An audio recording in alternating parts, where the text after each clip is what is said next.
बच्चों को गुस्से में कभी ना कहें ये 5 बातें, दिमाग पर पड़ता है उल्टा असर। दोस्तों, बच्चे कई बार बात नहीं मानते हैं और कभी कभी बच्चों पर गुस्सा करना पड़ जाता है। बच्चों पर गुस्सा करना स्वाभाविक है, लेकिन बच्चों के साथ बहुत ही सोच समझ कर बोलना चाहिए। यहाँ हम आपको कुछ बातें बताने जा रहे हैं जो आपको बच्चे से बिल्कुल भी नहीं बोलनी चाहिए।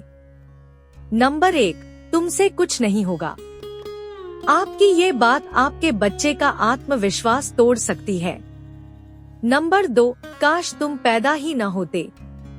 इस तरह की बातें आपके बच्चे को भावनात्मक रूप से तोड़ सकती हैं।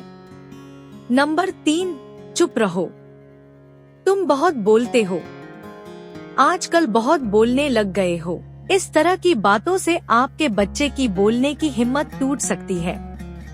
नंबर 4, मुझे शर्म आती है तुम पर। इस तरह की बातें बच्चों में हीन भावना पैदा कर सकती है।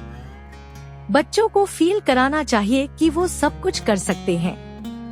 नंबर 5, तुम हमेशा गलत करते हो, तुम्हें करना ही नहीं आता या तुम कर ही नहीं पाओगे। इस तरह के शब्द सुनकर बच्चे खुद को नेगेटिव महसूस करते हैं और बच्चे का विकास नहीं हो पाता है।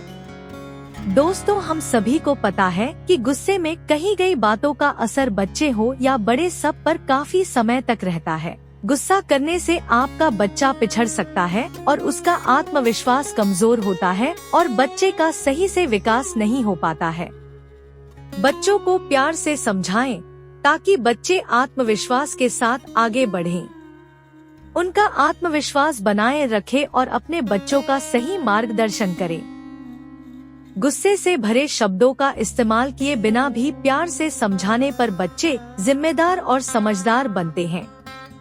आशा है आपको वीडियो पसंद आई होगी। वीडियो को ज्यादा से ज्यादा शेयर करें ताकि बच्चों को सही दिशा दिखाई जा सके।